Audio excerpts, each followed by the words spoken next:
Today, I want to talk about a very simple topic, but one that is overlooked by an alarming number of families, and that is the power of a Roth IRA. So a Roth IRA, you probably heard about the account. You can only contribute $7,000. If you're under 50 this year, you might not think it's a big deal. But over time, this account can be a very, very big deal. I run into clients and prospects all the time that have been working for years, sometimes many decades, and still have never opened a Roth IRA. And they're doing things like putting money into a taxable brokerage account or just a normal savings account and not taking advantage of the advantages that Uncle Sam is giving us by giving us access to this Roth IRA. So today I want to go through just the basic rules behind Roth IRAs, the big benefits behind them, and kind of walk you through a couple examples on just how powerful this can be for that tax-free compound growth, as well as having that tax diversity in your retirement income someday when you're withdrawing from your accounts. Okay, so let's get into it. So a Roth IRA, we can open this account up at just about any financial institution in 2024. Pretty much everybody offers these, and they're really easy to open. The contribution limits how much we can put into the account on an annual basis. In 2024, that limit is $7,000 per person, per spouse. We need to have at least that of earned income in our household to be able to contribute to this account.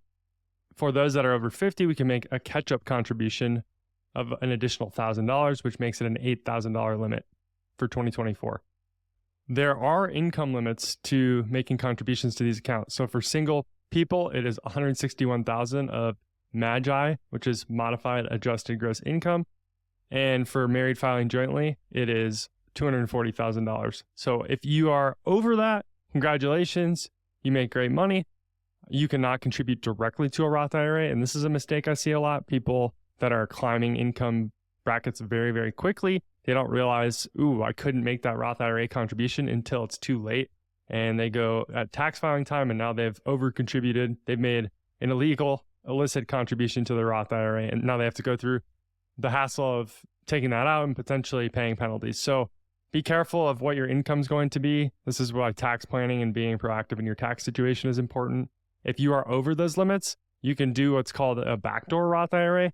I will do a completely separate episode on that, but I'll go through just a basic backdoor Roth IRA right now very quickly. What you want to do is make sure you have zero in your traditional IRAs or SEP IRA. That means nothing, no rollover IRAs that have any money in it. This is to make sure you don't run afoul of the IRS pro rata rule.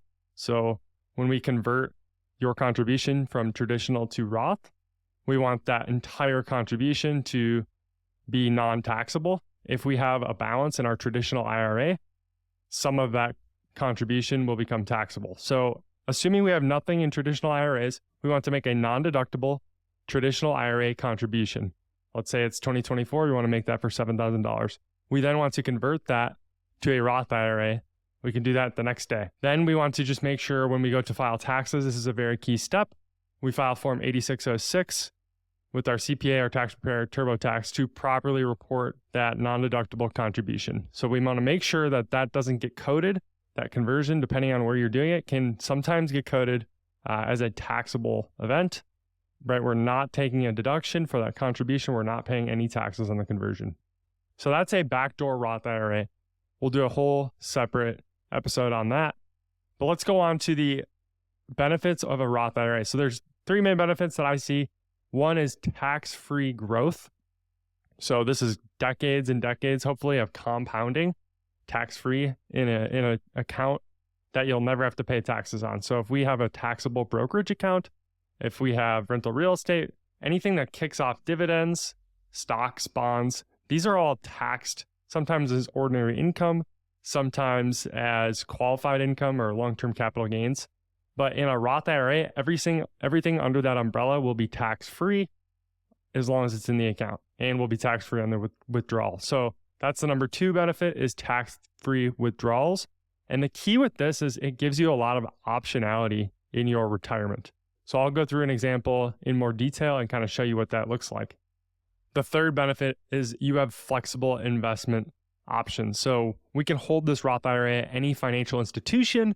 We can pick stocks, individual stocks in there. We can even hold company shares. There was a story about Peter Thiel putting shares of PayPal into his Roth IRA, I believe it was. And then they were worth, billions of dollars. They're super, super flexible. Your traditional 401k that's at an employer, not quite as flexible in your investment options. So that's a huge benefit of a Roth IRA and a traditional IRA, as well as a taxable brokerage account.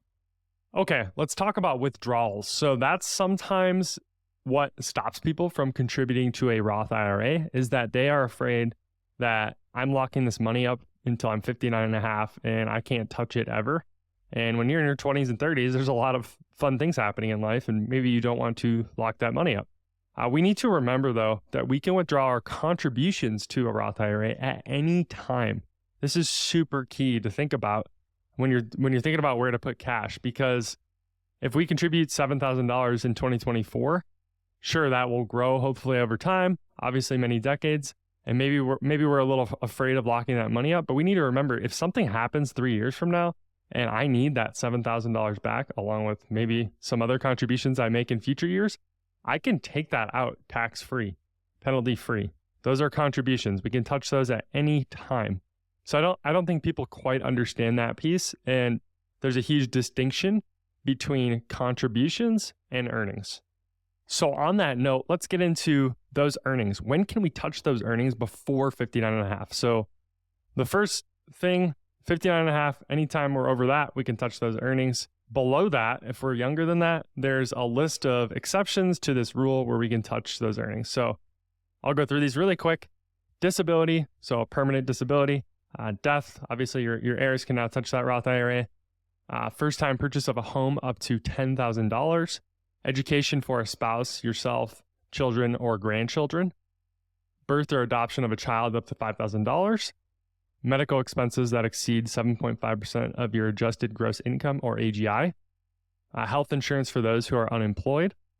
Substantially equal periodic payments. A federally declared disaster.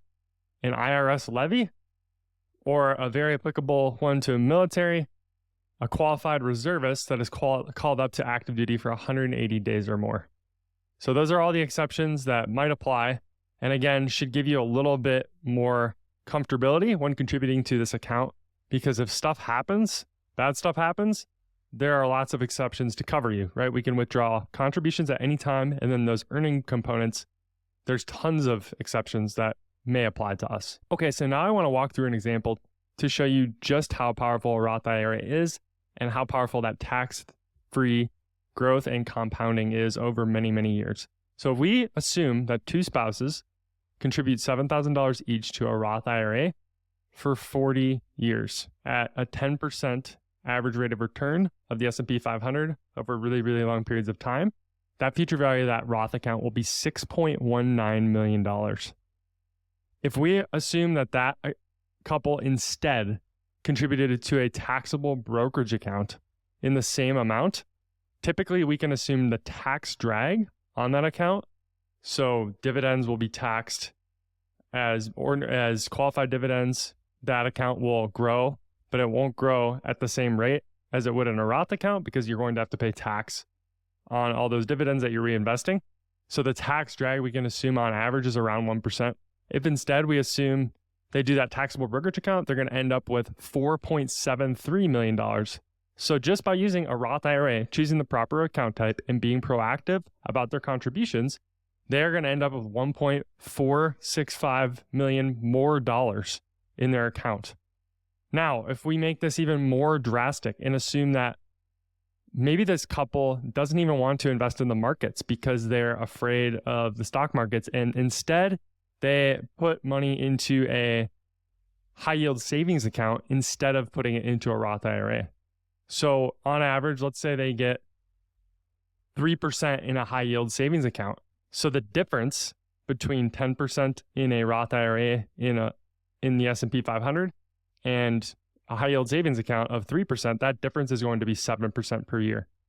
So that couple, instead of $6.196 million over 40 years in a Roth IRA, will instead end up with $1.055 million.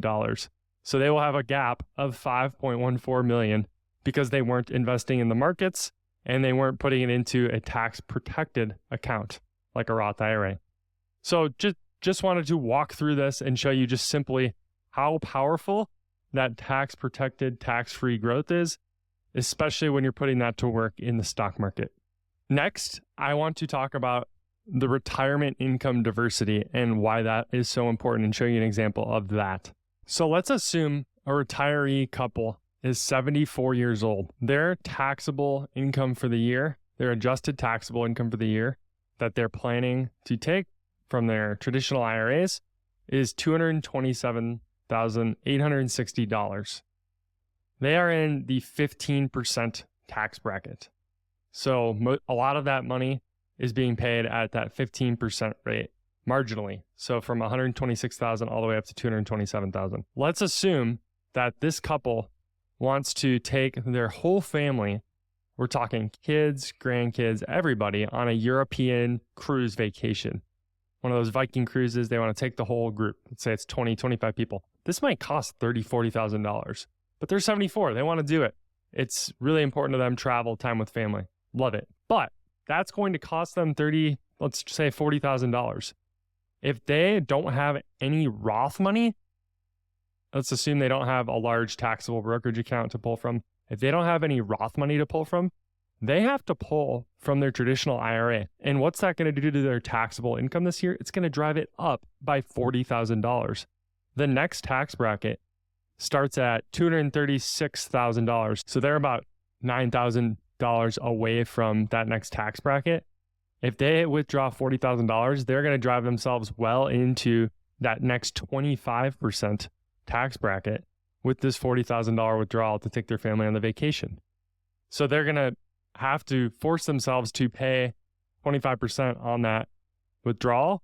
Whereas if they were intentional and smart and proactive about their tax planning situation throughout their accumulation journey and were making Roth IRA contributions, Roth conversions, they were making contributions to the Roth 401ks, they built up this Roth bucket.